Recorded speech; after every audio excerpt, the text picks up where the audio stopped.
Hello everyone and welcome back to our marvelous channel. Today we have something really special for all our Hellraiser fans out there. We've all heard about the Cenobites, those leather-clad figures that have haunted our nightmares for years.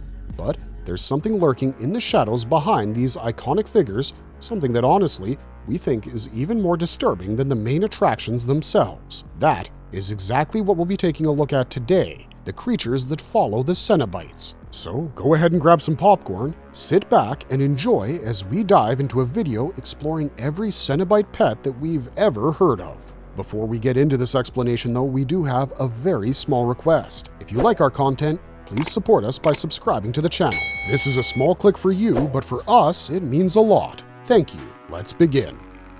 What are Cenobite pets? How are they created? Okay, before we dive into the pets themselves, let's take a moment to understand what they are and how they're created. Because trust us, knowing how these things come to be makes their stories even more unsettling. Not everyone who opens the Lament configuration earns the twisted honor of becoming a Cenobite. Some suffer a far crueler fate. They're taken, flesh and all, and reshaped into something entirely different. These pets are made from the remains of those deemed unworthy of joining the Cenobite ranks. Over time, their bodies are broken down, their flesh pulled, torn, and remade until they become creatures ruled by hunger and instinct. No longer people, but living, breathing symbols of everything raw, primal, and savage. And yeah, it's just as brutal as it sounds, because it's meant to be. These aren't just monsters, they're mutilated echoes of the souls they used to be. A punishment so horrific it makes even death look merciful. And the process is as twisted as you would expect. These pets can be made from anyone, living or dead. Flesh gets fused with inanimate horrors, chains, knives, nails, whatever their master sees fit. The result is different every time. Some might retain flashes of memory, a word, a name, a moment. Some can even speak, but that never lasts. What the pet becomes depends entirely on the Cenobite who made it. Some make them with a purpose, companions that are smart or even loyal. Others just want something brutal, something disposable, a beast that they can command or destroy. The results are always disturbing and never the same twice. Either way, these pets are no accident. They're designed and sculpted with cruelty and bound to their master's will. The Chatterer Beast, the Cenobite Hound from Hell. The Chatterer Beast is a creature made entirely from human flesh. Molded into the shape of a hound, sure, but there's nothing canine about its soul, and it made its first and only on-screen appearance in Hellraiser Bloodline. If anything, this thing is Hell's idea of a hellhound. It was forged to echo the image of one of Pinhead's most loyal Cenobites, the Chatterer. One of the biggest misconceptions about the Chatterer Beast is that it used to be a dog, that it was somehow twisted into a Cenobite's pet, but that couldn't be further from the truth. See, the Cenobites don't care about animals. They're not out here corrupting dogs or bending innocent creatures into monsters. That's not their way. The Order of the Gash only deals with those who choose to open the box. Humans driven by desire, pain, or the hunger to know something forbidden. Animals, in their eyes, are innocent, and innocence does not belong in hell. And here is where it gets interesting. The Chatterer Beast was the first Cenobite we ever saw that was based on the original Chatterer. After the original was destroyed in Hellraiser 2, this beast was brought into existence, likely to serve Pinhead. Whether the Hell Priest created him personally or merely approved the work, that part's unclear. But what is clear is that the beast obeys without question. Now, since it was crafted from human remains, you might wonder if there's anything left inside. Memories, thoughts, scraps of identity? Probably not. It moves with purpose, yes, but more like a demon than a man. Its sentience, if it has any at all, comes from the same force that powers the other servants of the Order, like the Guardian of the Lament configuration. In other words, it is alive, but in a way that has nothing to do with life as we know it. And let's be honest, even if it did remember something, could it ever make sense of what it had become? If you look at it, the Chatterer Beast is as brutal looking as you might expect. Leather wraps its limbs and two thick spiked collars clamp around its neck. But the most unsettling part is its face. The jaws are lined with metal plating, top and bottom, and running across the middle.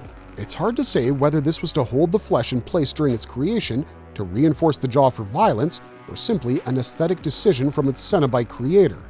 But like most things born of hell, the Chatterer Beast meets a violent end. When the Elysium configuration, a massive space station designed to trap and destroy Cenobites activates, the gateway to Hell is sealed, and as the satellite explodes, the beast is wiped out along with it. Galards Pet. Out of all the twisted creatures that serve the Cenobites, few are as haunting or as violently effective as the beast known only as Galards Pet. This thing wasn't just a background horror or some vague demonic presence. No, it earned its reputation during the Crusades, showing up not just once, but twice alongside the Cenobite Galard. Each time it came to Earth, it brought a very specific kind of terror, and it played a huge role in enforcing Galard's will. It first appeared in Clive Barker's Hellraiser #1, The Cannons of Pain, in 1989. When Galard was summoned to claim the lives of Robitaille, Count Carillion, and Lady Carillion, his pet was there, acting as both enforcer and executioner. Where Galard worked through ceremony and suffering, the creature made its point through sheer force, crushing resistance before it had a chance to form. This creature was never given a proper name, at least not on screen. Fans just call it Galard's Pet. The creature resembles a dog. Its body stands upright like a man, but twisted, unnaturally balanced, as if gravity itself struggles to accept what it's seeing. Its skin looks scorched. Its face is misshapen and savage, with a single tooth jutting from the center of its lower jaw like a spear. 2 metal rings are hammered into its skull, one through the snout, another deep in the cranium. Its eyes are sewn shut, but that clearly doesn't stop it from finding you. It walks upright, claws ready, with a grotesque tentacle slithering from the middle of its chest.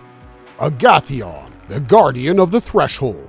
Agathian didn't last long in Hell's hierarchy, but for a brief time he walked beside a Cenobite, and he left an impression. He belonged to a Cenobite called Clown, a cold, unfeeling entity who embodied mockery and cruelty in equal measure. Together, they were sent to deal with a man named Thorndyke, someone who had fed the labyrinth well over the years. Many souls had passed into damnation by his hand, and now it was finally his turn. But Thorndyke wasn't ready to go quietly. In desperation, he tried to strike a bargain. One more soul, just one more truly horrible offering to Hell. All he asked in return was his own life, which, if you think about it, is a classic human move. Trying to out-negotiate Hell itself never works. And then, Agathion did something no one else expected. He spoke, not in grunts or snarls, but in plain, clear English. This was huge. No Cenobite pet had ever done something like that before, not like this. He questioned his master, but he wasn't defiant about it.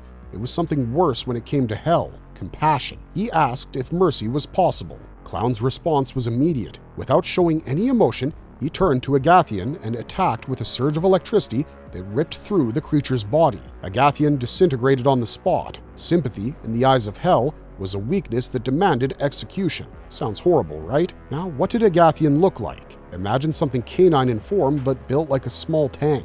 Purplish skin stretched over thick muscle with jagged spines running down his back. He wasn't large, he was barely knee-height, but his yellow eyes glinted with something rare, and that was awareness, maybe even a trace of a soul that hadn't been entirely erased. Agathion remains the only Cenobite pet ever known to speak English, and that single moment of humanity cost him everything.